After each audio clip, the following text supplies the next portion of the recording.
Bos días a todos e a todas. Benvidos aquí ao patio de armas do Castelo. Podrá haber sitios tan bons, mellores, imposible, para unha mesa de reflexión como esta sobre a revolta irmandiña. Bueno, esta celebración que facemos en Vimianzo, xa levamos pola 29 edición, é unha celebración que recrea dun xeito totalmente libre uns acontecimentos históricos que moitas veces son unha referencia, outras veces é unha disculpa para intercalar e meter temas moi actuales según o criterio da propia xente que organizaba.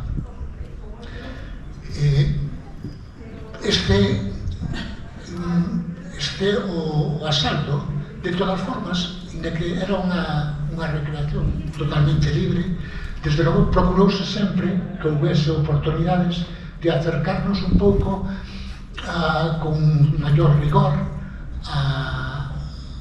ao coñecemento do que ocorrira naqueles tempos do medievo, que con moitos aspectos moi oscuros, moi descoñecidos.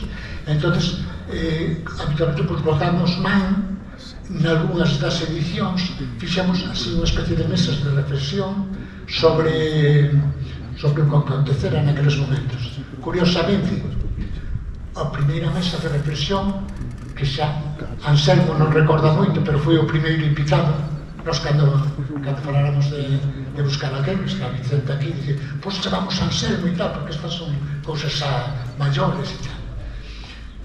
Foi nas primeiras edicións do asalto, xa non recordamos cales, imagínate, non me extrañe que ti tampouco. O ano pasado, por exemplo, recordo que viñera Manolo Gago, a mesa de reflexión, Xosé María Lema estuvo, bueno, algúns máis, non? Pero en torno no tempo do asalto, agora, por exemplo, na próxima semana xa será o asalto en sí, este ano a organización pensou facer unha mesa de reflexión, desde logo é a máis numerosa, xente importante, xente moi interesante, e nunca, sempre foron, pois, a mesa de reflexión, había un invitado.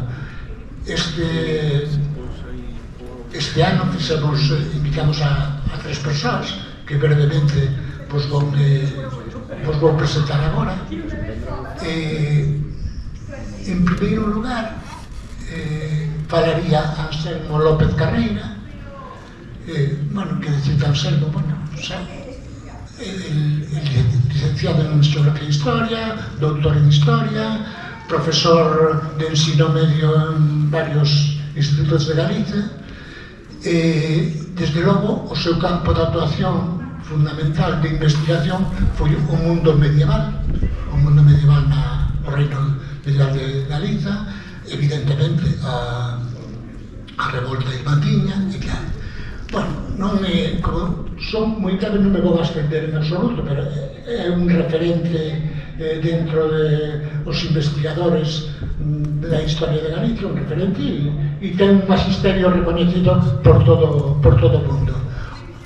Hoxe agasallarnos máis ou menos o título que lle puxeron a súa intervención, despois el xa dicirá, os irmandiños da historia. Que raro, non?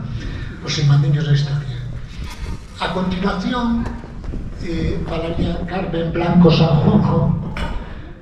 Carmen, polifacética ela, pois licenciada en Dereito, exerceu de abogado un tempo. Presenta coa familia a taberna de Cabeiro, que está ao lado do mosteiro de Cabeiro, nas Fragas do Eume. Non pola perdades, porque realmente non só o agasallo e as fragas, senón a taberna é, desde logo, un agasallo máis. Polifacética, dicíamos, porque ela escribe, interpreta, dirixe obras teatrais, aparte, pero realmente aquí, nesta mesa de reflexión sobre o mundo irmandiño, non é por estas actividades que acabo de citar, senón por un ano 2024 publicou a novela Gorrións e Falcóns. Esta é a edición castelán, edición galega, xa leva bastantes edicións, xa nos contará ela. Desde logo é unha irrupción exitosa dentro da novela histórica, e, bueno, estamos encantados de que veña por aquí.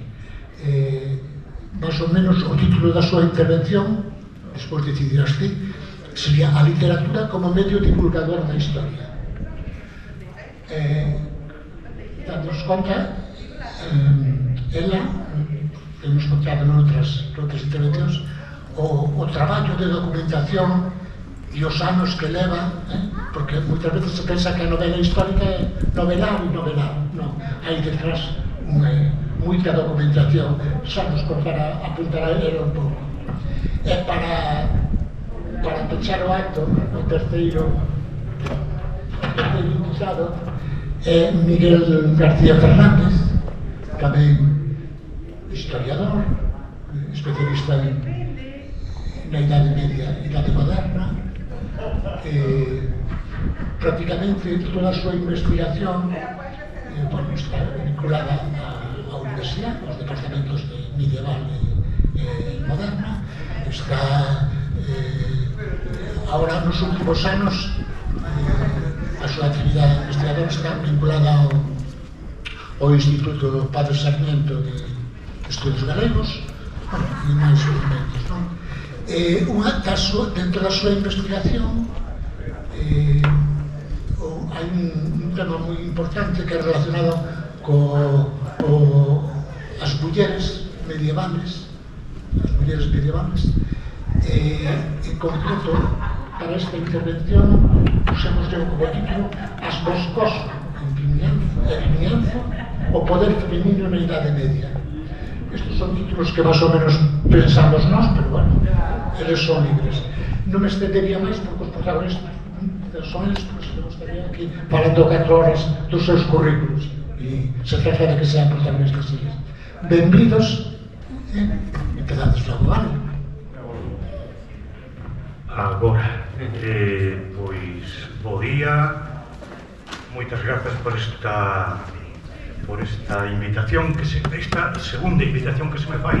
Normal que agora, cando entramos, lembráronme que xa estuve aquí na primeira edición. Eu xa, na primeira non, tiña unha idea moi difusa, nebulosa, sei que estivera aquí, en Vimianzo, tal, pero non lembraba exactamente o que. Ben, creo que temos, como sempre acontece, pouco tempo para a exposición de cada un. Por xa un costume moi imposto en este tipo de actos, pois eu traía, se hai algo, unha presentación PowerPoint. Como non estábamos seguros ao chegar aquí de que se pudese facer ao aire libre, sin o material que foron traendo agora desde dentro, pois eu recompuxen todo e dixen, bueno, pois vou a falar simplemente de 3 aspectos importantes, porque falar de todo o momento irmandiño levaría certamente moito tempo, e se eu sigo a presentación paso a paso, tamén ocupará moitísimo tempo. Vou na ter así como guía, pero vou intentar centrarme en 3 aspectos que son a discusión acerca de certas ideas que se foron impoñendo como tópicos, como curiosos tópicos, porque chama a atención que desde o século XIX, desde Murguía e tamén desde Viceto, compre dicilo, desde os dous primeiros historiadores modernos, contemporáneos, con que contamos en Galicia, xa había unha interpretación que eu considero bastante correcta do que foi o movemento irmandiño. En Galicia sempre fomos tecendo e destecendo, hai un avance e despois vólvese para atrás e hai que empezar de novo desde cero. Por lo tanto, a interpretación destes primeiros historiadores galegos, de Murguía e de Viceto, caeu no esquecemento, non se coñeceu, as edicións eran bastante difícil de acceder a elas, era de acceso moi dificultoso, que son as historias que compuseron cada un deles, a historia de Galicia de un e de outro, Murguía, por outra parte, non pudo chegar a época da final do século XV, queda moito antes, e é na introdución da historia onde dá unha perspectiva do que ele entende que foi a Revolución Irmandiña. Non obstante, andando o tempo, foise mitificando no sentido de desfigurando o que realmente foi o movemento das Irmandades, foise desfigurando e adquiriu pois toda unha cobertura de tipo romántico da que, por exemplo, descende a visión dos irmandiños asaltando castelos, e está moi ben que se fagan esas visións, pero hai que poñelas tamén no seu sitio. Os irmandiños non subían isto nas películas, os asaltos de castelos polas escaleiras, home, en algún caso podíanse dar, pero digo, a ver quen era o que subía de primeiro por unhas escaleiras que estaban arriba, polo visto esperándos con aceite fervendo e con cosas destas extremadamente raras. Bueno, pois imos ver eso, comentaremos eso, co cual desmitifícase un pouco, póñese no seu sitio as coordenadas exactas, pero isto non quere decir que as festas historicistas como esta non se fagan desde esa perspectiva, está moi ben que se fagan así. Outro punto, creo, que vai unido a este é quen asalta os castelos, labregos con fouciños, con ferramentas agrarias, que toman o castelo. Os labregos, desde logo, era inevitable que participasen nunha proporción enorme, porque a maior parte da poboación galega e europea do século XV era labrega, e os irmandiños, desde logo, participaron, pero o movemento irmandiño non foi un movimento labrego, non foi un movimento dirixido por unhas élites que eran as élites urbanas. Segundo punto que é interesante comentar. Ben, e tamén convén decir que se fala normalmente das irmandades como unha revolta, está moi extendida esa cualificación, a revolta irmandiña. En realidade, o movimento irmandiño adquiriu unhas proporcións que non caben dentro da palabra, dentro do cualificativo, do sustantivo de revolta. Foi algo máis, foi probablemente o movimento popular, imos dicir, máis masivo, por lo menos proporcionalmente ao territorio no que se produce. O movemento irmandiño abarcou absolutamente todo o reino de Galicia. Non houbo na historia daquel momento un reino que fose sacudido nesa proporción e nesa medida por un movimento que imos a decir popular. E popular non quere decir labrego, quere decir un movimento que afectou o sector non privilexiado da sociedade, pero eran moito máis que labregos. Eu creo que a palabra, e efectivamente hoxe se foi reorientando por parte de algún experto no movemento irmandiño que falaba de revolta labrega, de un movimento de rebeldía, evolucionouse ao que xa sostiñan, desde logo, Murguía e Biceto no seu momento. O movemento irmandiño foi unha auténtica revolución.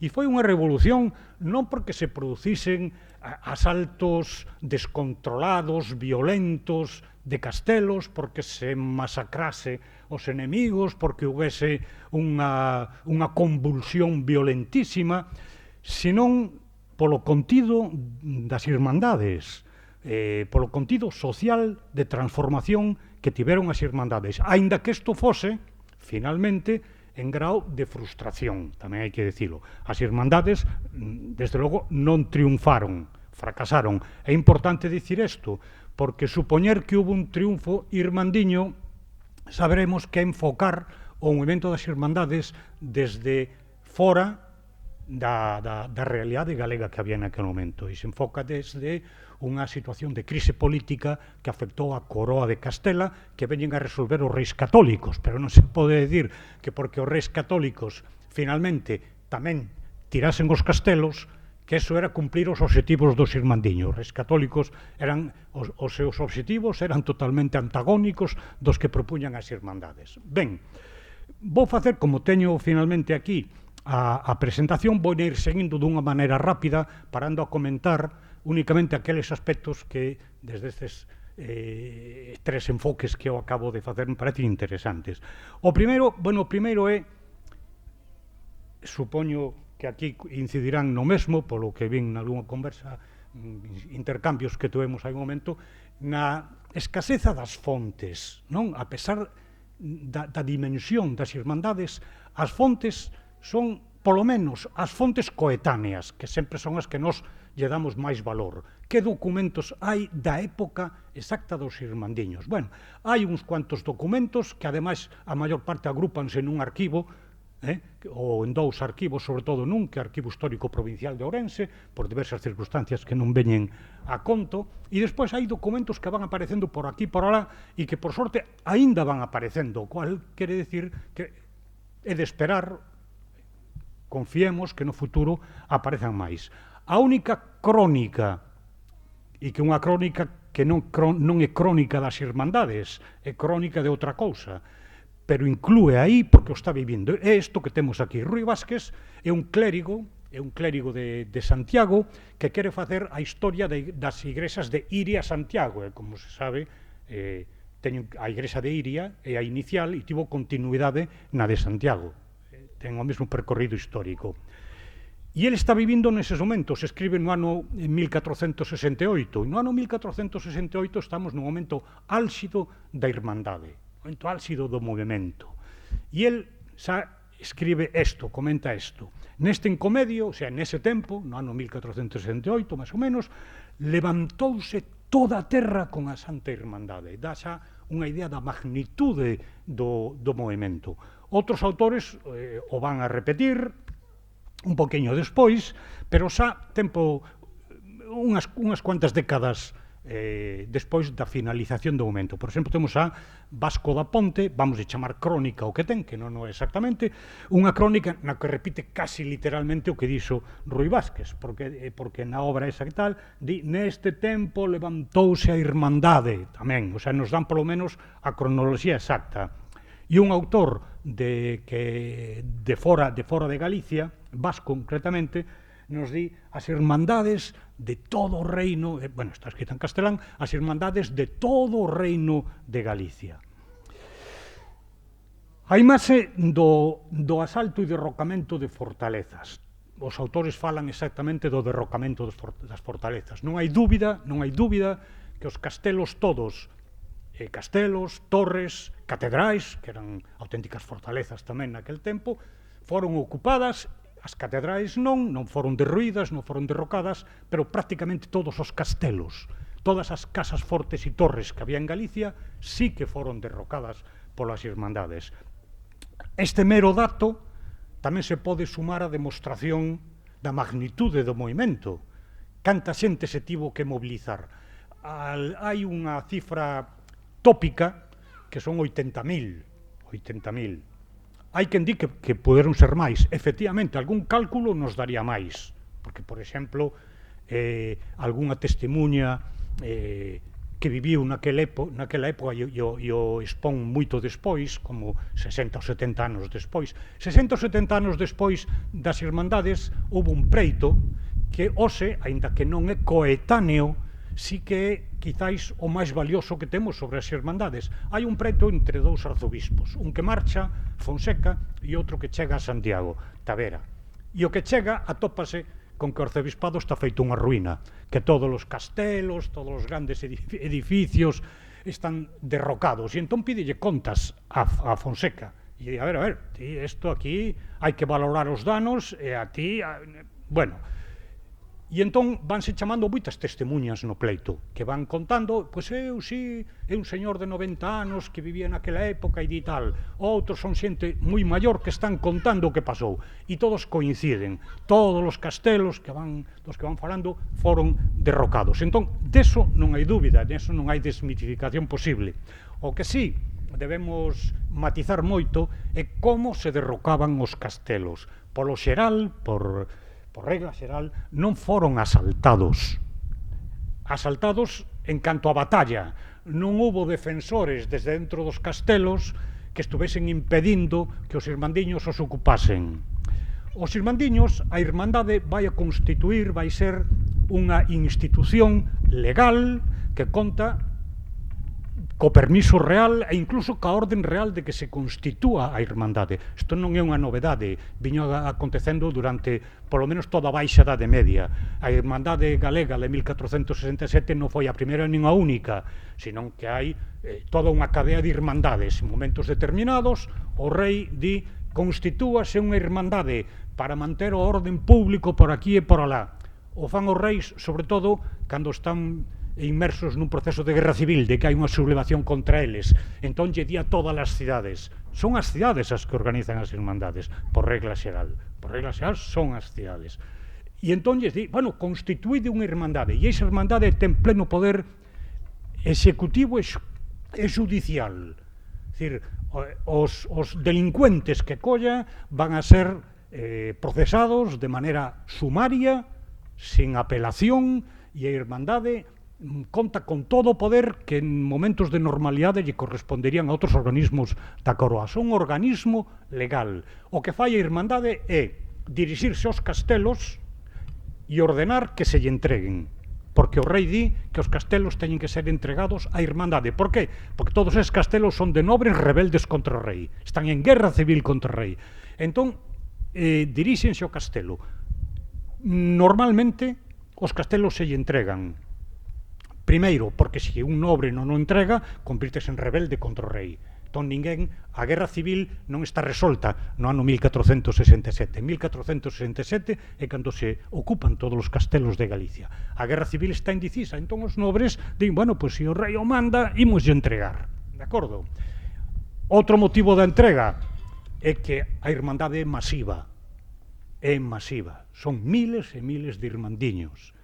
Entón, e outra razón é que, como din diversas fontes, os nobres, aínda que quisesen resistir, non poderían, porque non tiñan con quen facelo. Todos os seus vasalos estaban ás ordes da Irmandade. Entón, non había maneira. Eso non significa que non houvese algunha excepción, e, de feito, hubo. Dixe que as fortalezas da Coruña tuveron que ser asaltadas, por exemplo, porque o alcaide do castelo se resistía, e que algún outro castelo tamén o foi. Unha vez que as irmandades tiñan o control do castelo porque estaban en situación de indefensión, o derrocaban. O derrocaban. Como derrocaban? Hai unha descripción magnífica do derrocamento de fortalezas arcebispais en Santiago, e o castelo da Rocha e as torres que había no que hoxe o Obradoiro. Non, as torres arcebispais. As torres do oeste tamén foron destruídas, todos os castelos foron destruídos. O destrozo facíase, en algún caso, literalmente contratando a un mestre canteiro, por exemplo. E entón, estes dirixían as obras que consistían en ir minando o castelo desde abaixo, é dicir, íbanlle quitando as pedras da parte de abaixo da muralla, colocaban estacas, e debaixo das estacas material inflamable para que queimase as estacas. Retirábanse os canteiros e pedreiros, pegabanlle lume a eso, as estacas ardían e a torre caía. Decían, foi derrocada polo pé, din textualmente os que o viron, derrocadas polo pé.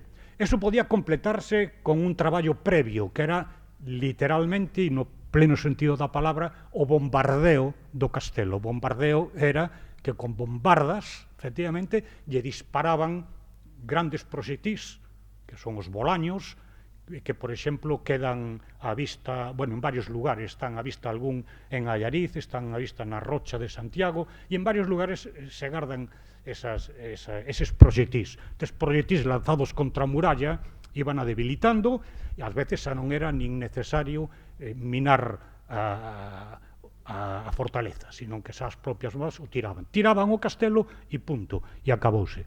Para derrocar o castelo, convocábase a toda a poboación por pregón. Reuníase a poboación das cidades ou das vilas ou de onde fose, por pregón, con unha fórmula que había, que lérigos e clérigos, mouros e xudíos, non había mouros en ningún sitio, pero a fórmula era esa.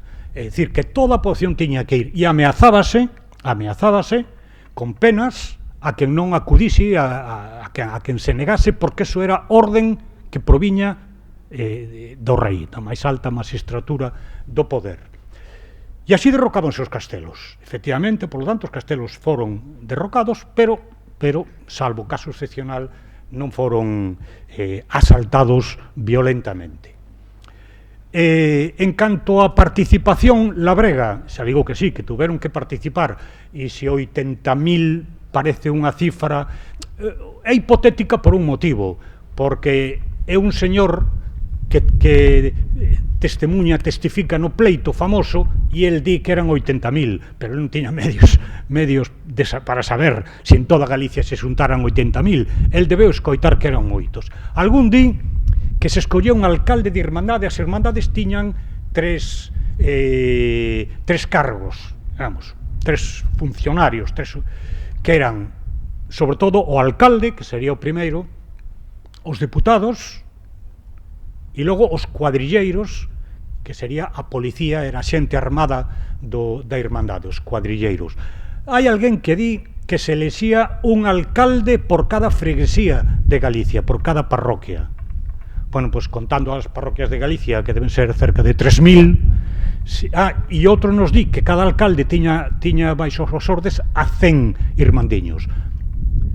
Bueno, esta é un dato que se dá, que tampouco se pode corroborar, porque seguramente non, con certeza, a organización irmandiña non tivo ese rigor exacto en todas partes. En algúns lugares, como Santiago, Pontevedra, as cidades, posiblemente sí, pero en moitos lugares do medio rural non se podía organizar con esa exactitude.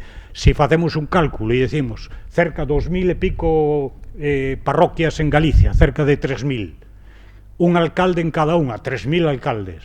Cada alcalde ten 100 homes, a ver que cifra nos dá. Nos dá unha cifra inmensa. Pero efectivamente, algún historiador ten dito que aparece a cifra de 80.000, pero que puderon ser máis. Claro que puderon ser máis. En realidade, e entro agora a criticar brevemente, e xa remato, e o demais se pode falar, pódese falar nun coloquio, esa denominación de revolta. Non hai unha revolta con 80.000, 100.000, nin con 50.000 persoas que podan controlar un reino completo e que o controlen por 2 anos. Os irmandiños están constituídos desde logo no ano 65, probablemente. As irmandades están constituídas orgánicamente probablemente no ano 65, empezan a actuar ocupando todas as fortalezas na primavera de 1467, en moi pouco tempo se ocupan todas as fortalezas na propia primavera, e durante o ano da primavera en adiante, do ano 67, durante o ano 1468 e ata o outono de 1469, en que retornan os señores, e aí sí que hai guerra e combates, e reconquistan Galicia. Durante todo ese tempo, Galicia está en mans das irmandades.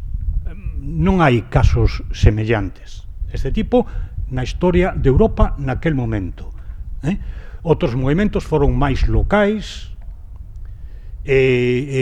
foron ao mellor preferentemente labregos nalgúns lugares, por exemplo as remensas de Cataluña, tal, pero un movimento deste calibre ten unha dimensión enorme en relación a todo o que pudo haber na Europa medieval.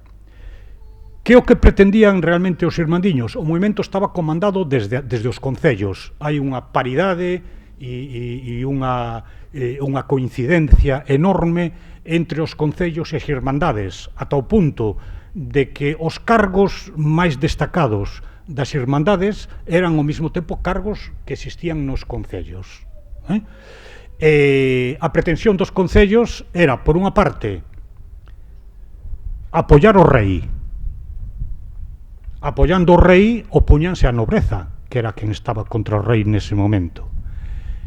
E a pretensión última, probablemente máis revolucionaria, dos propios concellos, a través da irmandade, era reforzar o poder municipal.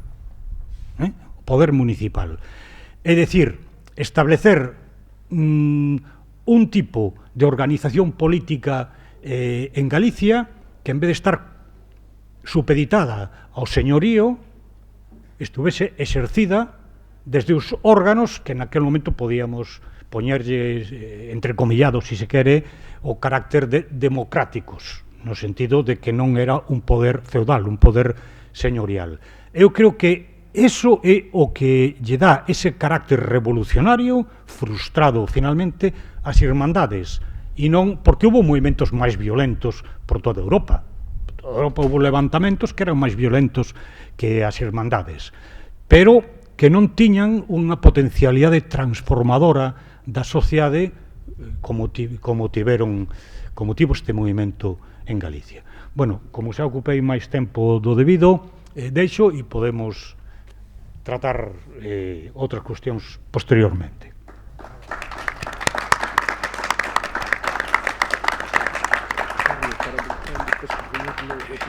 Vai a estar non sincronizado audio con vídeo. Pois pasamos. Seguro? Sí. Sí, de feito, tamén pasei. Iba a poñer o book trailer do libro, pero vai estar sincronizado o son e a imaxen, mellor pasamos. Se queredes despois velo na casa, Gorrións e Halcones, trailer book, e xa está. Bueno, en primer lugar, estou moi emocionada de estar aquí, sobre todo entre estas dúas, iba a dicir bestas pardas, pero non, é que para min son as fontes das que eu bebín para escribir a novela, non? Digamos, o título é a novela como medio de divulgación da historia, e vou poñer un exemplo, abundando no que decía antes aquí o Moncho. Efectivamente, eu levo a xestión da Taberna de Cabeiro, bueno, o libro vai pola sexta edición, acaba de salir unha sexta edición en castelán, e hai unha edición en galego, non?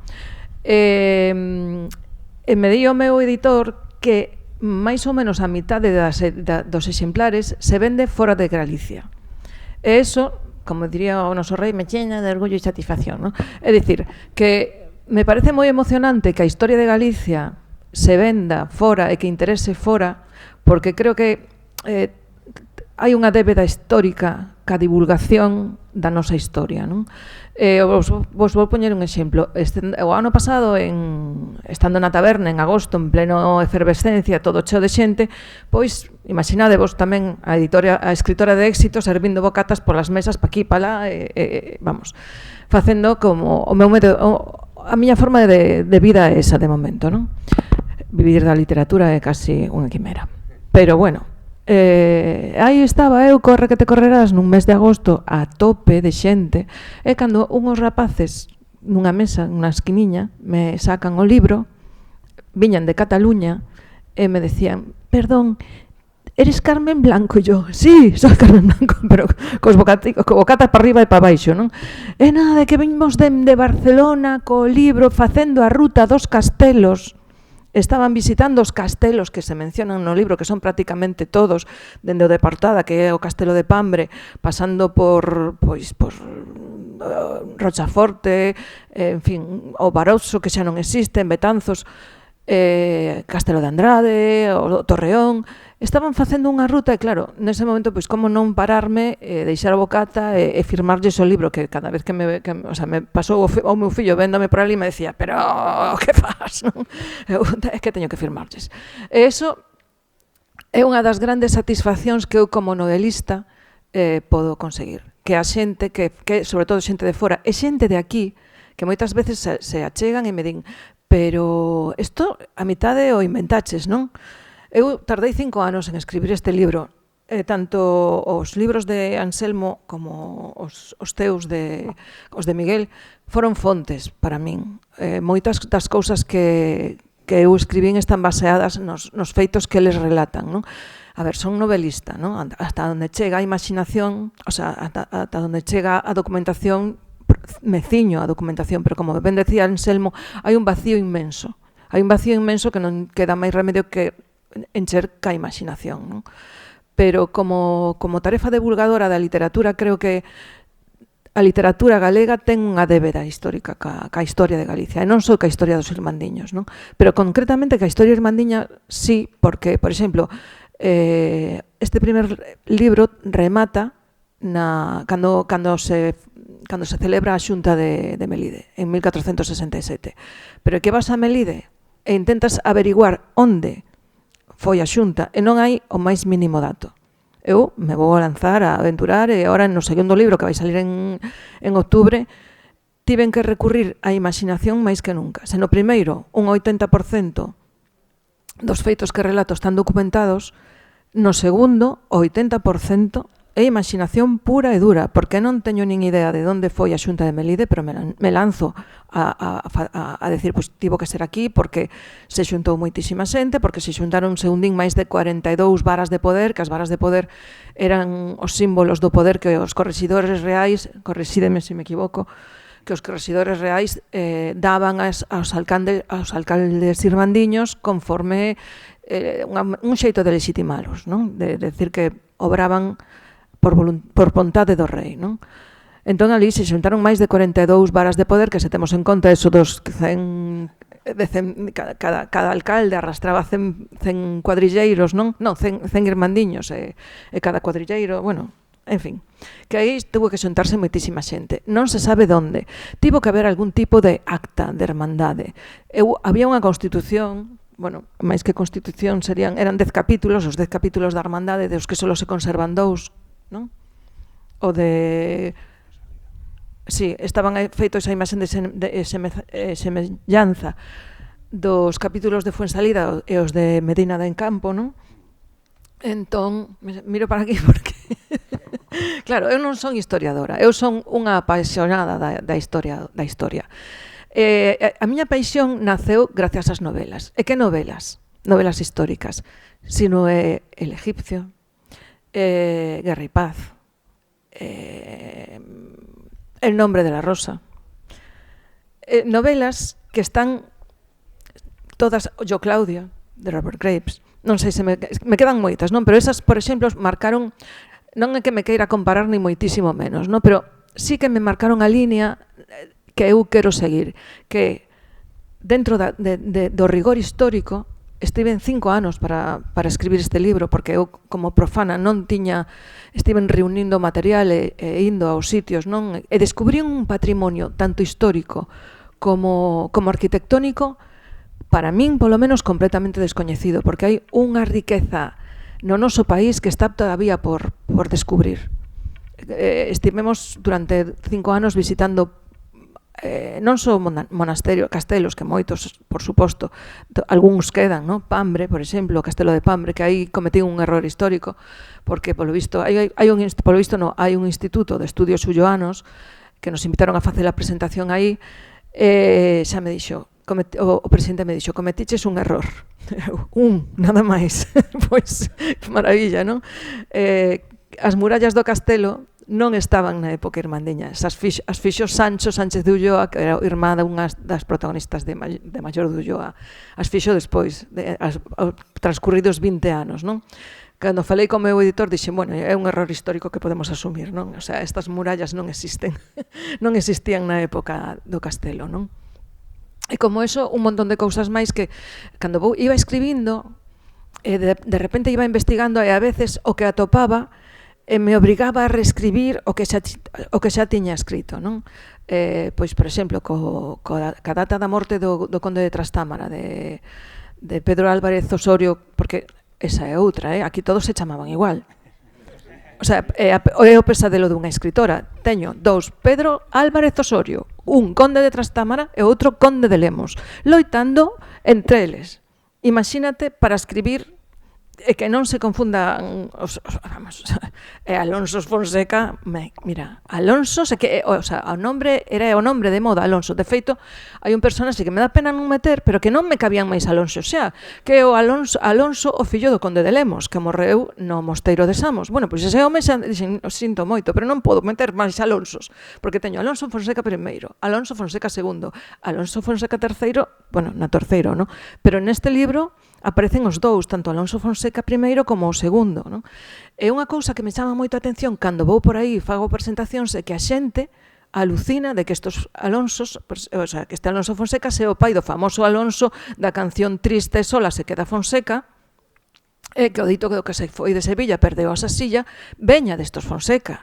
Un montón de cousas e anécdotas que quedan como, o por exemplo, a primeira xunta de Galicia que foi en 1467, nos 2 anos de goberno irmandiño houbo 5 xuntas de Galicia, en Betanzos, en Ourense, en Lugo e Santiago, non?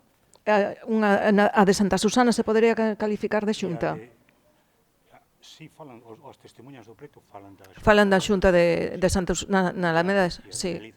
E a de Melide, por suposto, que a xente se queda como a cadros con episodios, por falar dun episodio que sucedeu aquí, o do arzobispo metido nunha gallola metido no castelo da chimenea dunha torre que estaba aí xusto onde está aquela mesa, polo que me comentaban, non? E a xente se queda como que está moi ben, pero eres un pouco fantasiosa demais, non? E digo, pois non. De feito, o meu editor fixo unha nota de editor dicindo que precisamente as cousas máis inverosímiles son verdad. Como, por exemplo, que o segundo conde de Ribadavia se o fillo dunha escrava chamada Úrsula.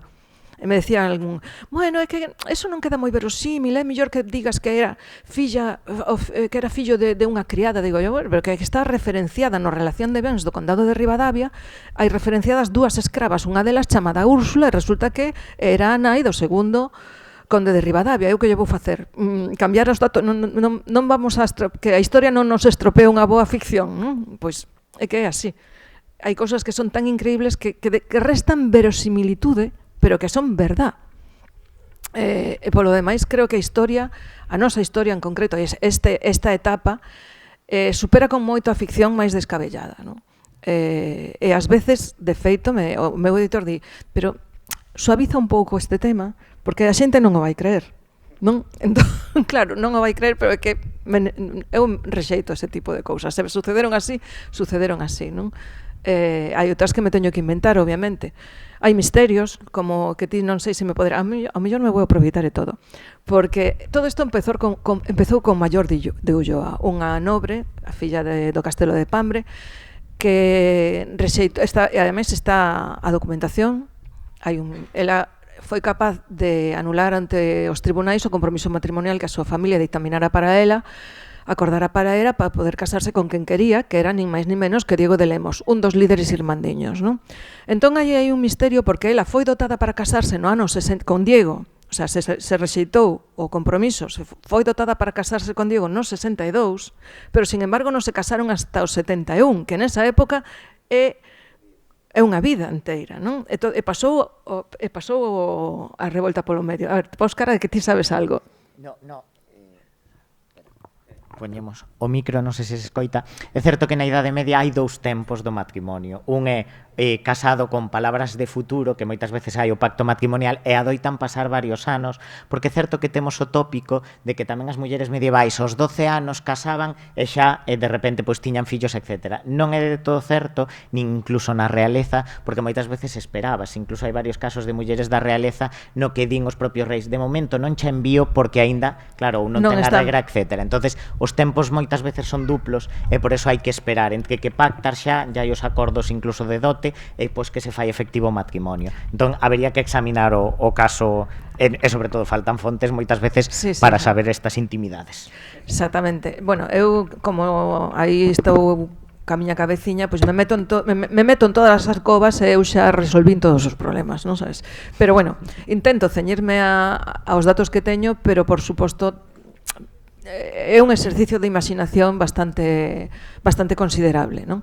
E sobre todo nesta segunda parte que é os 2 anos de goberno irmandiño, donde, como di Anselmo, moitos castellos se derrocan, non todos son asaltados, pero logo pasan cousas ou te encontras con cousas como dis, a ver como resolvo isto. O asalto a Monforte, que aí sí que houve un asalto. Hai según contan as fontes, un tal Pedro Paxariño alquilou un ariete, que diste, como que alquilou un ariete, que había teleariete ou que, non? O sea, non sei como foi o tema, é que me está costando moito traballo facer esta reconstrucción destos feitos, porque a máis Monforte, se coñecedes Monforte, está todo no alto, non? Como un ariete impracticable, o sea, de todos os xeitos.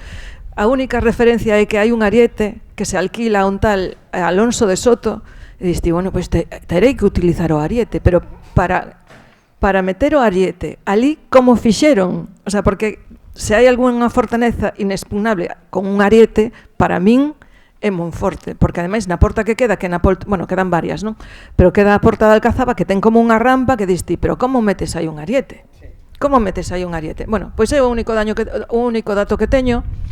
Non sei se me podedes aquí axudar, se hai máis, pero estou volvéndome tola co asalto de Monforte. E logo hai outro tema que tamén me ten un pouco preocupada, que é a batalla de Monfierro.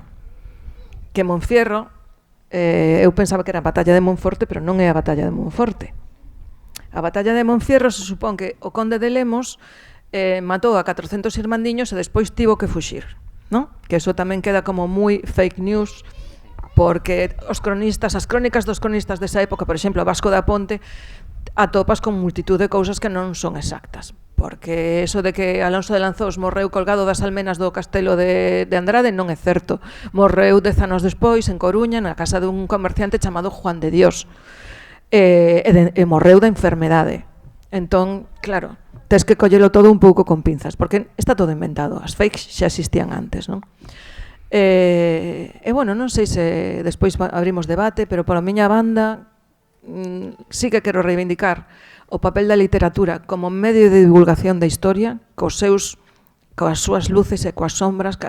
Canto máis rigor histórico, mellor, para min, dende logo, como vos decía, con esas novelas como eso, Yo Claudio, todos se toman licencias, ollo, ou Memorias de Adriano, de Margarit Yourcenar, que ela pois o fai en plan epistolar, non? E tamén idealiza moito a figura de Adriano, pero reflicte moi ben que o que intentei facer eu é reflectir un pouco o que é o espírito da época, non?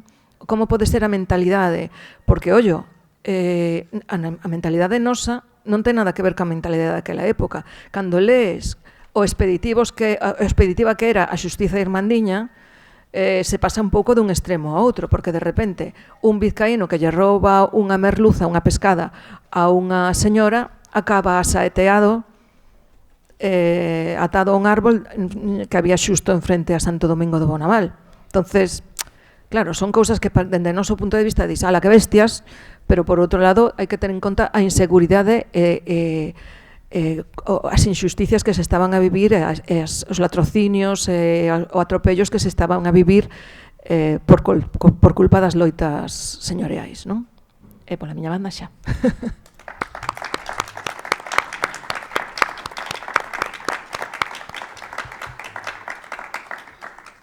Vou intentar poñer PowerPoint. Si, iso, cambiamos un segundinho. Sí. Bueno, no meu caso vou falar, xa empezo mientras imos poñendo, vou falar das mulleres medievais e quería, bueno, deixar dúas ideas xa de partida. As mulleres medievais que parece que non están nas fontes, e aquí falamos dos problemas das fontes, nós temos problemas para coñecer moitos pequenos detalles da Idade Media. Sí, é que entre a claridade non guardar por aquí.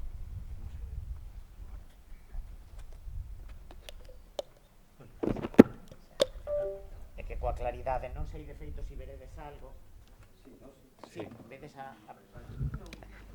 Vou falar iso das mulleres medievais e gustaríame partir de que nós temos moitas ideas preconcebidas sobre as mulleres medievais, moitas delas por unha cuestión que pensamos ás veces, pois eso, que as mulleres están en permanente dependencia dos varóns, que son nais, fillas, esposas, etc., que se dedican a parir, a rezar, bueno, as que se dedican a marxinación, pois o mellor a prostitución, é dicir, todos estes tópicos que temos, que ás veces aparecen nas novelas, porque é certo que algúns tamén existiron, pero tamén houbo outro tipo de mulleres e mulleres con moito poder, porque si hai moitas fontes sobre as mulleres medievais. Aquí traíamos un exemplo, que este é un foro de Santa Clara de Santiago, onde incluso representan unha relixiosa, porque pensemos, eu sempre digo que as monxas, as abadesas, sobre todo, foron auténticas empresarias da época, elas xestionaron o seu patrimonio, e cando analizamos o mellor, aquí traigo unhas cifras da Catedral de Ourense entre o século IX e 1300, cando vemos o porcentaxe de documentos nos que hai presenzas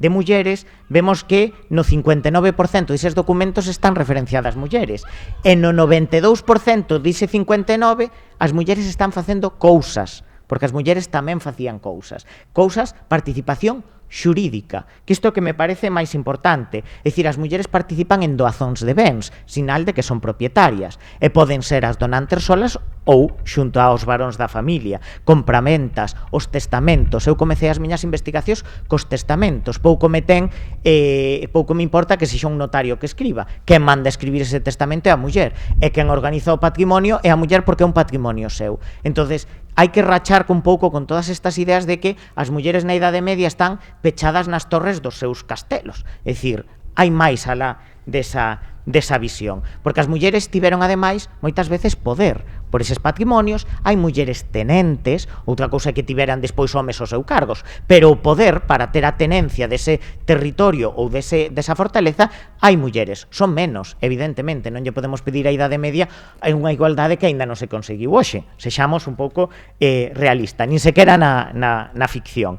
E pois hai moitas mulleres que están preiteando, mulleres que están viaxando. Isto tamén pasa, e ca época dos irmandiños temos pois esa Teresa de Zúñiga que vai onde as autoridades dos irmandiños a dicir que ademais que cría un pouco nese proxecto dos irmandiños de en paz, que queren que vivan, que pequenos, medianos e grandes vivan en paz e sosiego.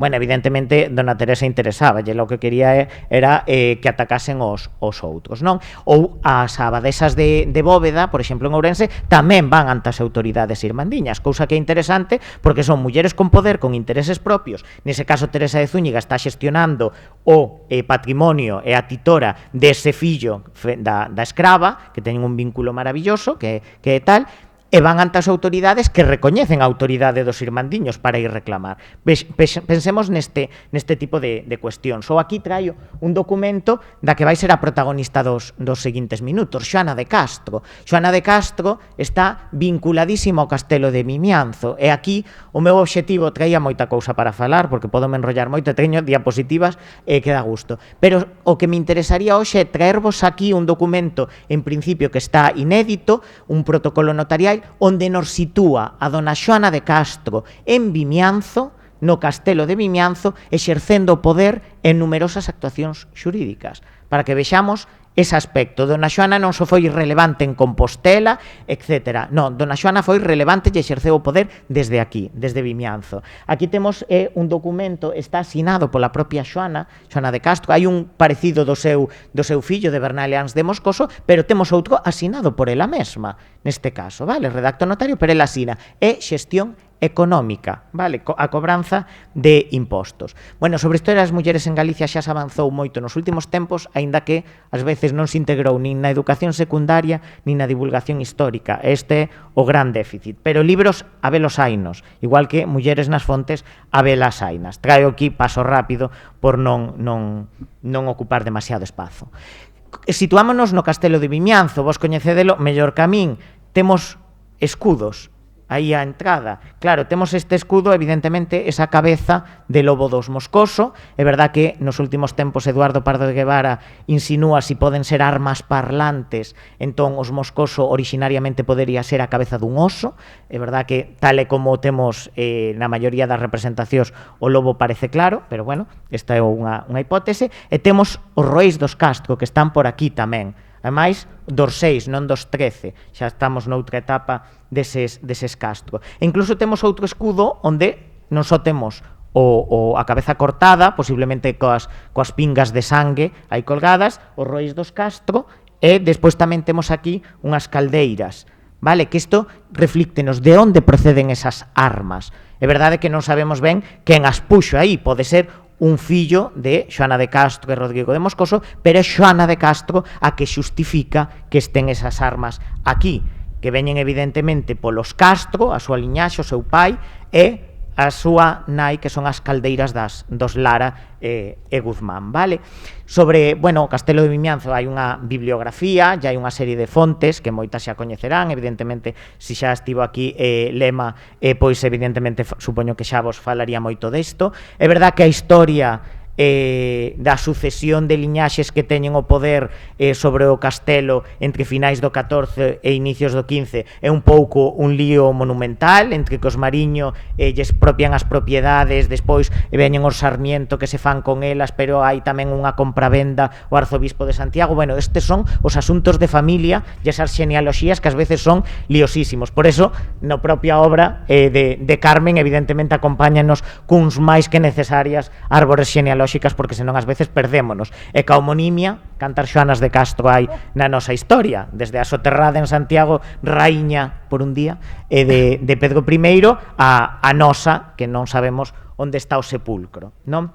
Non vou entrar un pouco nisto, pero si insistir en que a vinculación de Vimianzo cos Moscoso débese a unha muller, que é a Xoana de Castro, a ese matrimonio que evidentemente é un típico matrimonio entre liñaxes, neste caso entre o duque de Arjona, dos Castro, que ten ese capital simbólico dos Castro a pesar da renovación, pero bueno, a súa nai proviña dos vellos Castro, e pois Rodrigo de Moscoso, que moitos, e despois o fillo de Rui Sánchez de Moscoso, quen xa estaba ao seu servizo. Un matrimonio pois por interés, casas, queres reforzar o vínculo, casas ao teu fillo, pois evidentemente con esta curva do duque de Arjona, que era de algún modo a cabeza da pirámide nobiliaria galega. Bueno, é interesante saber que este duque don Fadrique dotou a súa irmá e iba dotando a outras mulleres da familia, exercía de algún modo como parente maior que as iba colocando, porque as fillas importanlles. Isto tamén é un tópico de dicir que as mulleres son unha carga para a familia, entonces tes que pagar para que casi empece un matrimonio. As dotes serviron moitas veces de adianto da herdanza familiar. Isto tamén é unha cuestión que habería que ter en conta. E a moitas mulleres, se a familia iba en decadencia, se pagara o dote, que pasa que moitas veces tamén prometías un dote que despois non o dabas. Isto, as promesas que non se cumpren.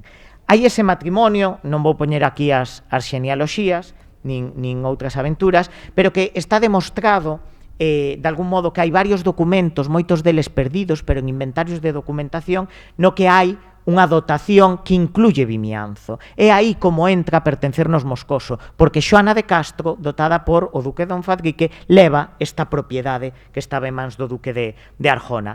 É interesante que, aínda que non temos o documento, a comezos do século XVI, hai un inventario de escrituras onde aparecen referencias como a unha carta como doña Juana tomou posesión de Vimianzo, e aparece ela encabezando esta acción. En outra carta, estos son resumos, unha carta de poder dada por doña Xoana a Álvaro Ramos para que recibiese la casa de Vimianzo.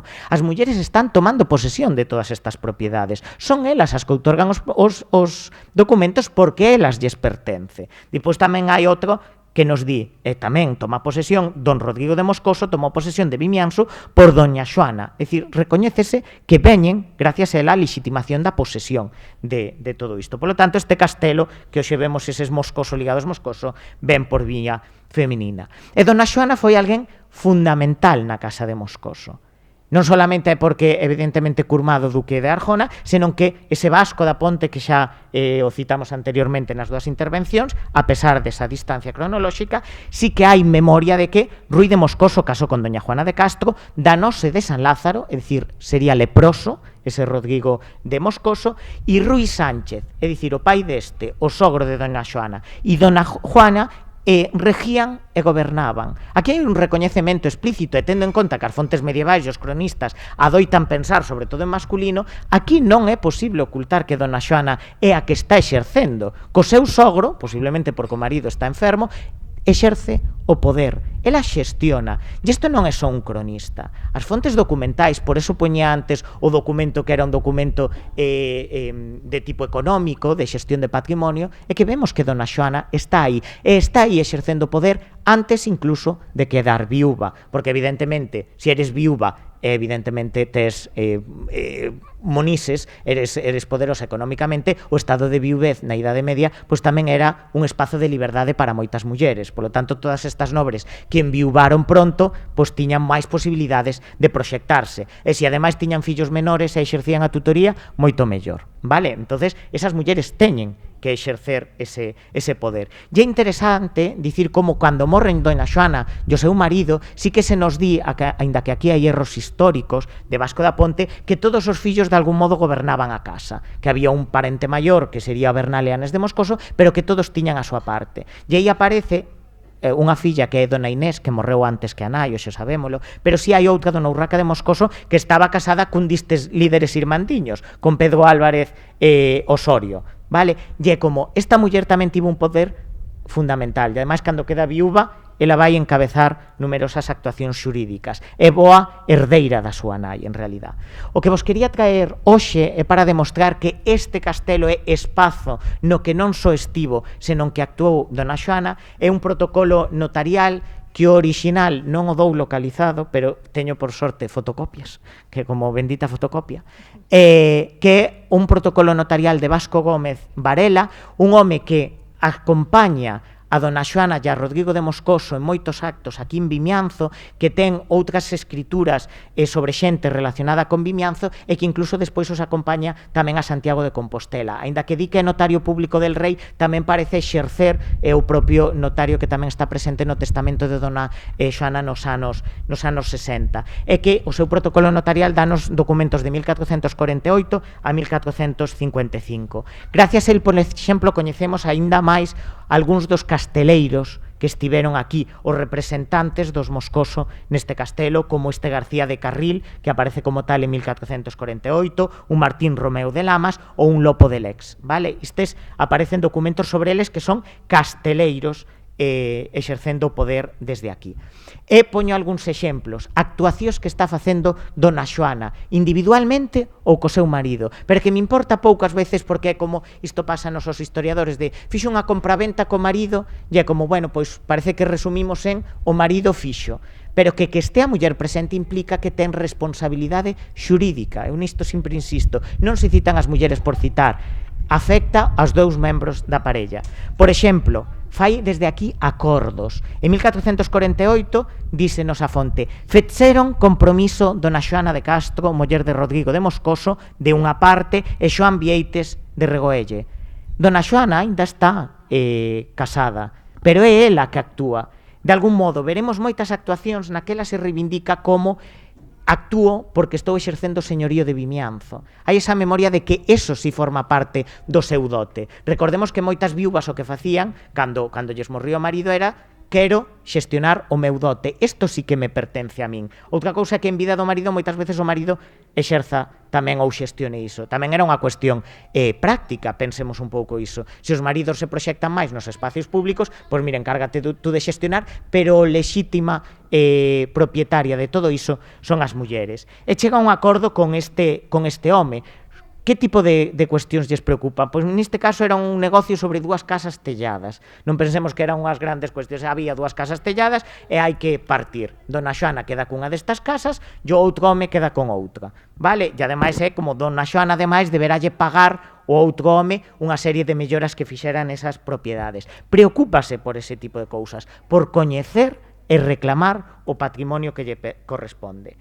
En 1450 outorgase outro documento que é dentro do circuito do castelo de Vimianzo. Así nos di o propio documento. Isto non é desde a distancia, é gobernar in situ. E outro compromiso entre Dona Xoana de Castro, neste caso ademais con licencia e poder do seu marido, polo que decide nombrar un representante legal, os homes vos, alguén que a represente. E chégase a outro acordo que dispor si que pon ao final consentido tamén polo propio Rodrigo. Pero é ela quen está xestionando personalmente. Outras cousas que fan estas mulleres medievais, a presentación de clérigos. Claro, é que pensemos que moitas veces era un dereito de laicos nomear determinados clérigos en certas igrexas que eran de patrocinio. E outorgase dentro da casa de Vimianzo. Isto para que cando nos digan que ás veces cando aparece unha muller exercendo poder é algo excepcional. É dicir, isto é unha cousa que os que traballamos en historia das mulleres sempre non nos gusta nada, que se diga esta muller é excepcional. Non, porque canto máis investigamos vemos que outra diferente facía exactamente o mesmo. Abundan as fontes onde as mulleres están exercendo este poder tamén fan doazóns dentro da casa de Vimianzo, que o fai dou Rodrigo de Moscoso e dona Xoana de Castro, súa muller, a unha das súas criadas. Porque pensemos que estas mulleres teñen moitas outras mulleres no seu entorno, e estabelecen vínculos sumamente próximos entre elas. Por eso, moitas veces nos testamentos destas mulleres aparece unha retaíla de homes e mulleres dos servidores os que lle van deixar cousas. Moitas veces dotes para o casamento no caso das mulleres, porque se preocupan por eles, porque estes castelos non é que este soamente Xoana e don Rodrigo, está cheo de xente, está cheo de vida. Hai múltiples conexións destas mulleres. Outorgan, por suposto, foros. Onte conmemorabase na Facultade de Santiago de Compostela a redención de foros, porque se cumplen os 100 anos, non? Pois esa Galicia foral tamén estivo moi controlada por mulleres. Abundan moitísimo as mulleres que outorgan foros ou que os reciben, en solitario ou en compañía dos maridos. E dentro, no castelo de Vimianzo, como nos di outro destes documentos, dona Xoana de Castro aforou un ben. Ela está xestionando, outorga o foro, e dísenos que haberá que lle pagar e ha de dar e pagar a dita dona Xoana pois as rentas. Evidentemente, ela estáse preocupando. Insisto, é unha cronoloxía anterior ao falecemento do seu marido Rodrigo de Moscoso. Tamén as mulleres casadas non están simplemente baixo mandato marital. E dentro, outra vez no circuito do castelo de Vimianzo, o que outorga Rodrigo de Moscoso é a miña muller dona Xoana, outro tipo destes documentos. Isto repítese. E tamén pensemos a importancia do cerimonial do poder, máis alá destas xestións máis económicas ou administrativas, que a base moitos deste poder señorial. Hai un preito e homenaxe de Martín Romeu de Lamas, no que en mans de Fernán de Lema de Leis, que actuaba en nome de Rodrigo de Moscoso e da súa muller, que están presentes por lo castelo, o que ten lugar é un preito homenaxe. É dicir, ese outorgamento, ese cerimonial do poder señorial, dese poder feudal, as mulleres están aí presentes, e outórgase unha determinada xestión, un determinado castelo, etc., en nome dos dous. E dísenos que se ha de permitir que veña o rei, é dicir, como responsable da Casa Forte de Vimianzo, pois quedará cas súas portas e terá as chaves, etc., e deberá, entre as obrigas de quen xestione Vimianzo, coller pola noite e polo día o rei, o noso señor, vindo el por súa persona. É verdad que os reis na Baixa Idade Media pouco viñeron, non lles hai que esperar a Isabel a Católica, evidentemente, e o dito don Rodrigo e a súa muller tamén os deben acoller cando eles veñan e lles sexa requerido, porque son os señores do castelo. En todo isto está. Eu sempre falo é que as casas señoriais medievais son casas bicéfalas, teñen realmente dúas cabezas, que son a do home e a da muller. Isto explica que son estas pequenas imaxes que nas nosas cantigas, que é un dos grandes patrimonios culturais que legamos desde Galicia, que nos conecta con Portugal, as cantigas, aparecen varias referencias a coñecín a tal en cas dona Maior, que se refira a muller dun traba, en cas dona Constanza, que é unha casada cun rodeiro. É dicir, por qué? Porque os propios trovadores teñen a mentalidade desas casas encabezadas por mulleres, pero que pensemos, varios destes maridos dos traba, do rodeiro, etc., estaban guerreando no sur, por exemplo, contra os mouros. É normal que o referente da casa nobre sexan mulleres, porque son as que están xestionando en momentos excepcionais ou en momentos, pois como vemos tamén, de matrimonio. E ela xestiona permanentemente. Temos outras fontes que nos insisten en que quen xestiona ese partido de Vimianzo vai ser dona Xoana de Castro. De aí o seu legado. Evidentemente, dona Xoana, e vou pasar a outro dos episodios máis interesantes con ela, é que cando queda viúva, cando analizamos eses levantamentos que hai en Compostela, previos aos irmandiños, dona Xoana está aí xunto cos fillos, pero non deixa de estar anulada. Nos estatutos do que serían os sublevados, en 1458, dísenos en todo momento eses que dicen que todo home é obligado pola lei, polo rei, pola grei e pola cousa pública. Que bonito eso da cousa pública, deberían os políticos actuais pensar na res pública, mais vemos que están aí presente Bernal e Anes de Moscoso, que é un dos seus fillos, aparece outro, Pérez de Moscoso, e dona Xoana de Castro, mujer de Rodrigo de Moscoso, cuya ánima Dios halla. Estarán os seus fillos que poderían representar a casa, pero está dona Xoana aí presente, en todo o cerimonial. Cando nun momento se nos di que ante a ara de San Paio de Antaltares, que sería esta, na Idade Media estaba composta, tiña as 4 columnas de Antaltares, que hoxe tamén é polémica porque non as temos aquí en Galicia, senón que están no arquivo histórico Arqueolóxico de Madrid, etc. Bueno, pois nesa ara aparece que o ceremonial é en el ara de San Paio que con nuestras manos derechas tocamos. Pensemos nesa escenografía do poder por Compostela onde está Dona Xoana presente e actúa en igualdade o resto dos sublevados, vale? E aparece, por exemplo, que cando hai un armisticio en 1459, de novo, o señor conde de Trastámara e Dona Xoana de Castro, é dicir, en todo momento, todas as autoridades, tanto os sublevados como os outros, como o señorío arcebispal, recoñece en igualdade a Dona Xoana de Castro.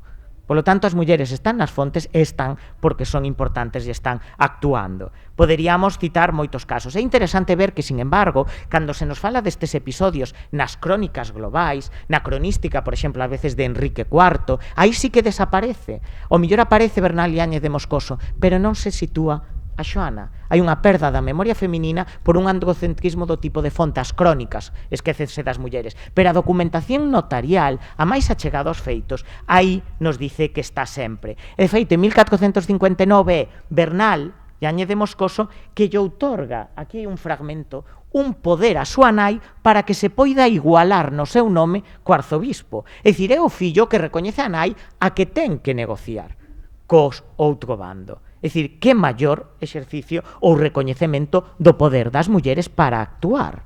Vale, actúan de mediadoras. E isto reprodúcese uns anos máis tarde, non só nas loitas dos Moscoso con Rodrigo de Luna, senón tamén cando sucede os episodios a raíz do secuestro, dese tirar das barbas do Fonseca traído aquí. Mientras Fonseca está aquí pechado, que pasa en Compostela? Dúas mulleres están fronte a fronte. Unha é a nai do arcebispo, Dona Catalina de Fonseca, que incluso é a que intenta coller as xoias e o tesouro da catedral para pagar o secuestro do fillo. É a nai quen actúa.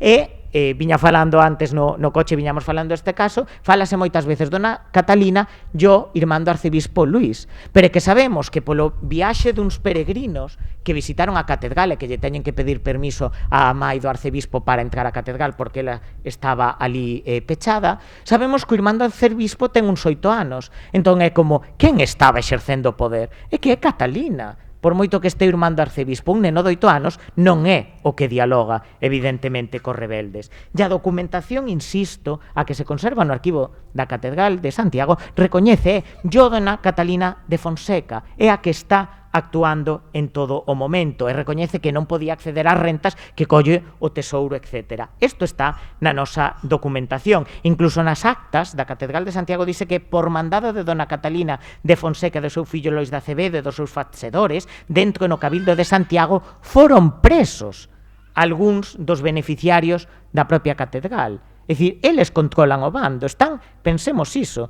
Claro, isto son escenas de novela, son escenas de serie, que Xogo de Tronos nin nada, ou Cersei ou todo isto. Si temos aquí unha Catalina, unha Xoana de Castro maravillosa, que de novo nas negociacións conservamos que se intenta chegar a un acordo entre os dichos caballeros e Doña Juana. Doña Juana volve a estar neste conflicto de mediadora. Que pasa en Vimianzo ca época irmandiña? É verdad que nisto si colanza Carlos Galván Malagón, si que recorrendo esas bienandanzas e fortunas de García de Salazar, do que se nos puña antes un fragmento, si que hai un fragmento no que di: cercaron a la madre deste Rodrigo de Moscoso en el castillo de Almanso, e non la podiendo tomar derribáronle la casa de Altamira. É certo que Carlos Galván Malagón plantea a hipótese de que este Almanso sexa unha mala lectura toponímica deturpada do Mimianzo. Claro, estaría aquí Dona Xoana, sería atacada polos irmandiños aquí, aínda que aquí sí que se nos diría que non podendo atacar este castelo foi cando foron o de Altamira. E é interesante esta Dona Xoana na súa relación cos irmandiños, que é co último que quero pechar aquí, é que no seu testamento fai unha pequena mención a que mandou facer un hospital. Isto é moi habitual, o mecenado, o promotorado feminino de institucións, de obras, porque é outra forma de axencia de poder feminino, manda facer un hospital a par de San Marco de Corcubión. Por certo, San Marcos de Corcubión consérvase o Santos ou San Marcos no que ten aquí os Roís dos Castro e aquí dos Moscoso, nesta talla, que estivo é outra figura importante que non sabemos quen a promoveu, se pode ser un dos seus fillos, a propia Urraca de Moscoso, que quedou como cumplidora do testamento da nai. E di que fagan de pedra e tella e madeira, que foi das miñas casas de Corcubión que me derribaron os irmãos. É interesante tamén esta referencia porque posiblemente algunhas das súas propiedades, o propio Corcubión de dona Xoana de Castro, veríanse afectadas por ese levantamento, non só o derrocamento de fortalezas. É certo que non hai moitos anos tiven a sorte de atopar unha copia do testamento desta dona Xoana, xa está publicado, non vou insistir, ela mandou enterrarse primeiro en Santa María de Ordes e despois, que isto tamén o facía moitos nobres, que unha vez, sobre todo, que os corpos estaba descarnados ou quedaban os osos, que fora outro lugar definitivo, no seu caso a Santa María da Esperanza en Laxe, onde, por certo, se conserva tamén outro escudo cos roeis e coas caldeiras dos Lara e Guzmán. Aí xa lle morreran 2 fillos, vai nomear a Álvaro Pérez de Moscoso como seu herdeiro e ten un papel tamén fundamental esoutra Urraca de Moscoso, cumplidora do testamento da nai e que herdou gran parte das propiedades ligadas ás zonas costeiras. Aparecen moitos homes e mulleres beneficiados, porque, insisto, os espazos como esta eran espazos cheos, moitas veces de telas, porque nos testamentos tamén se citan telas, entonces cando vemos hoxe a pedra descarnada non é unha imaxe real, esta idea dos tapices é que tiñan telas tamén porque facía moito frío, e iso axudaba a coidar, de moita cor. Aquí vemos banderolas, etcétera, de cores. Na Idade Media hai moita cor, e ela, de feito, insiste en que pinten a igrexa de Laxe que manda reformar, ou ese hospital que manda facer, ou a súa filla manda que líbrense a la doña Urraca, e este outro vínculo, unha serie de rentas aquí sustentando Vimianzo. Polo tanto, e xa remato, simplemente este apurado repaso por este vínculo de dona Xoana con Vimianzo para dicir que as mulleres documentamos as mulleres nas fontes medievais, facémolo en espazos como estes directamente e sobre todo están porque están actuando, e iso non o podemos esquecer. Non pensemos eso, nesas imaxes de mulleres que non actúan, que están pechadas, que están simplemente oprimidas, exerceron o poder, que isto é moi interesante, tamén contra outros. Por eso tamén as señoras nobres son vítimas, pois evidentemente dos levantados, dos vasalos. É certo que, neste caso non como Teresa de Zúñiga, a que mataron os seus vasalos en Ribadavia,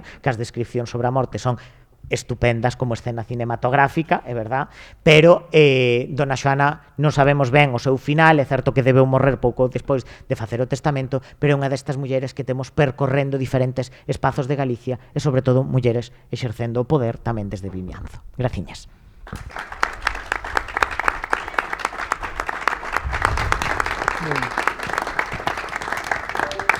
Non sei se Carme Anselmo queredes facer algunha precisión así antes de abrir un coloquio.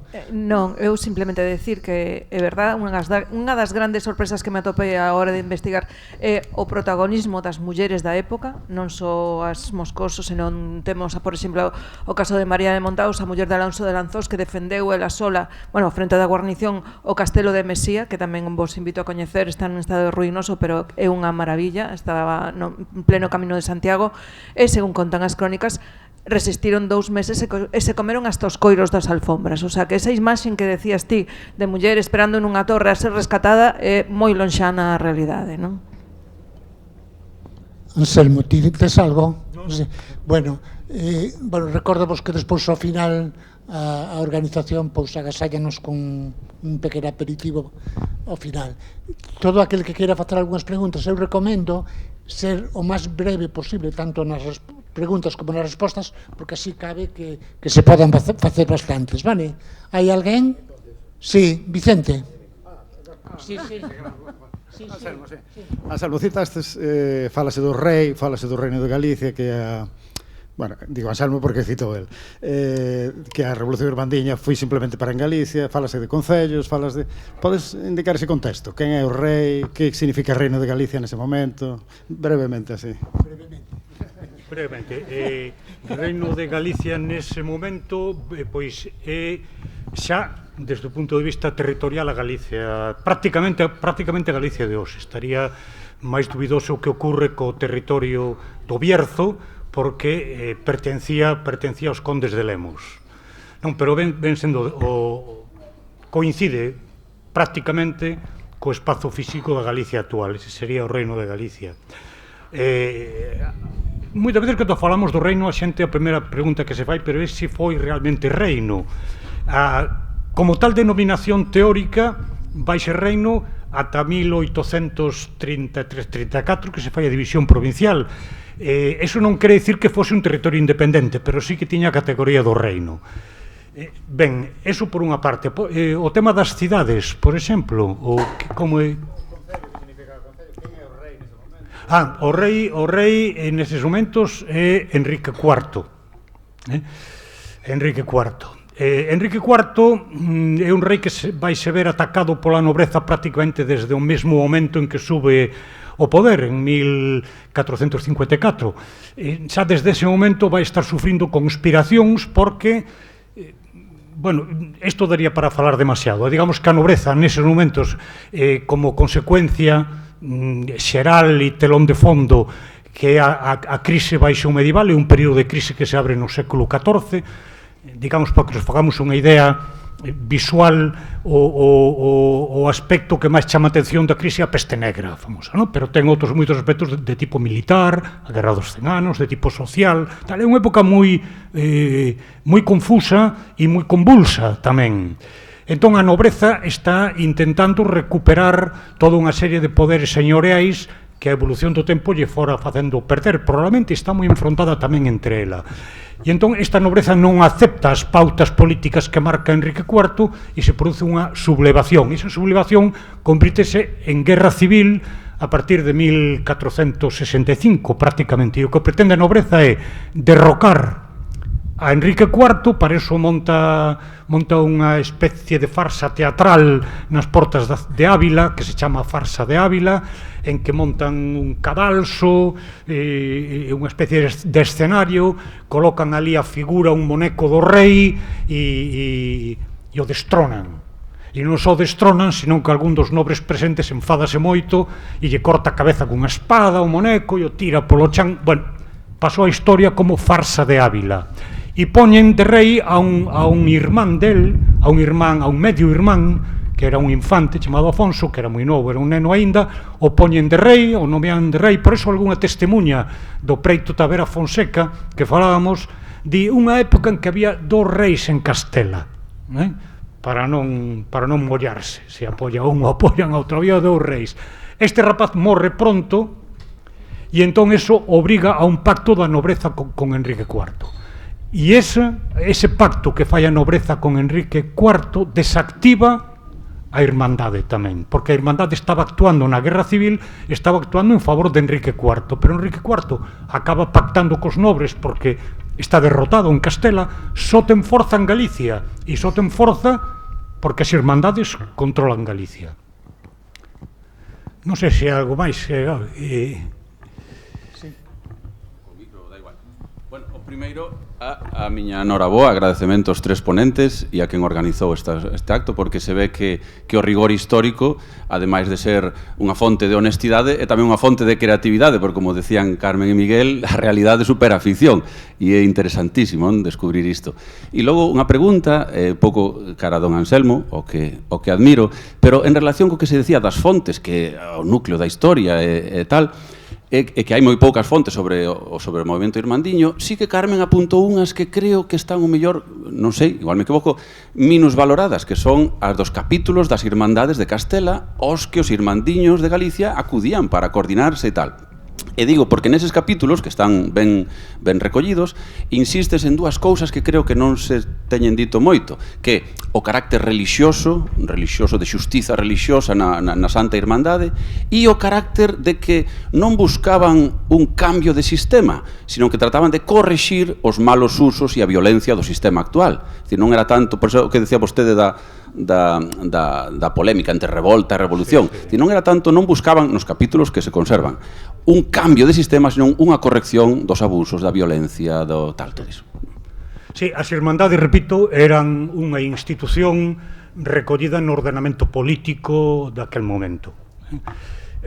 O que acontece é que non era un órgano permanente, senón que se constituíanse cando o rei o ordenaba ou polo menos o consentía, porque as Irmandades podían ser demandadas desde o lugar en que van a actuar, por exemplo, desde os concellos de Galicia e probablemente desde máis lugares, pero desde logo certificado desde os concellos de Galicia no ano 1465 mándanse emisarios á corte para que o rei ordene, ou polo menos permita e sancione a formación das irmandades. Entón, as irmandades en principio fórmanse nos 3 reinos, son irmandades de Galicia, León e Castela. O que ocurre é que no propio contexto da Guerra Civil as irmandades de León e de Castela van ser neutralizadas pola nobreza e entón adoptan unha posición dubidosa, non se queren poñer nin do lado do rei nin do lado dos rebeldes.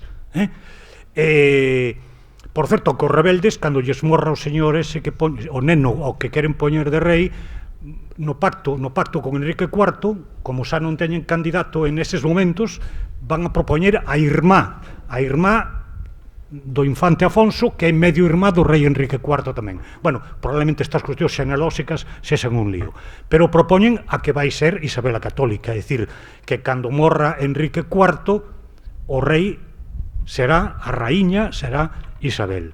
Ben, pois, efectivamente, as irmandades non poden ter un contido expresamente revolucionario, non queren acabar co sistema señorial, nin queren acabar coa monarquía, nin moito menos. O que acontece é que en Galicia o curso dos acontecimentos dalle un carácter revolucionario. Por qué? Porque imaginemos o que pode significar nun reino todas as fortalezas derruídas e o que pode ser todos os nobres fuxidos ou neutralizados ou incluso escondidos, agachados en varios lugares. É dicir, o poder señorial de Galicia desaparece entre o ano 1467 e 1469. Eso non é unha revolta, eso é algo máis que unha revolta. Unha revolta é unha protesta circunstancial contra unha situación de abuso. Os abusos, efectivamente, son o detonante, é dicir, un experto en revolucións, que era Lenin, dixo que as masas non reaccionan, non se sublevan contra as causas da injustiza, senón contra as manifestacións das injustizas. A manifestación da injustiza, ou digamos, da inaceptación nese momento do réximen señorial, era a súa manifestación máis visible, era a violencia señorial. Os nobres están actuando contra o rei, desde logo, e desde logo contra todos aqueles que representen un poder alternativo, como eran as cidades, intentan ocupar as cidades, ben, pero a irmandade vai moito máis alá, porque hai unhas causas profundas do movimento irmandiño que non son precisamente só as protestas contra a violencia, senón contra causas máis fondas. De feito, alguén chega a decir, naquel momento xa, como crítica, porque hai os favorables, hai cronistas que máis ou menos se mostran favorables ás irmandades, hai documentos favorables ás irmandades, e a maior parte dos cronistas son contrarios a elas. E din que eran, os que se sublevaban era unha xente que quería vivir sin señores, chega a decir. Entón, de unha maneira explícita, creo que hai que facer esa valoración. Desde logo, non había programas revolucionarios como os que podía haber no século XIX, é evidente, non existía consciencia dunha revolución, non? Mais ou menos está un pouco rematadas as preguntas. Simplemente decirvos que aquí nesta parte están libros de Carmen, de Gorrións e Falcóns, as dúas edicións, castelán e galego, digo por si alguén quere dispoñer. Pois daríamos por rematado o acto, gracias por vir, invitados para o próximo sábado no asalto, que por certo, antes do asalto, por aí polas 5 ou 6 da tarde, os rapaces do instituto xa levan varios anos escenificando todo o que é a revolta irmandiña dunha maneira así moi singular e moi significativa. Por aí polas 6 da tarde, o asalto propiamente xa será máis a noite, pero está o das irmandades, tamén que veñen de toda a comarca, fan un encontro de irmandades, de toda a comarca de Soneira, a comarca histórica, o sea, todos. Bueno, paga a pena. É unha celebración que saltáronse moitas cousas. Nos mesmos quedábamos pensar que a irmandade de Baio ou a irmandade de Zas, falamos das grescas que temos entre nós, encabecen todo isto da confluencia das irmandades, é unha revolución. O sea, falando de mentalidades, non? Bueno, non sei se deixamos logo isto, bueno, pues nos agasallan agora un pouco con un pouco. Vale.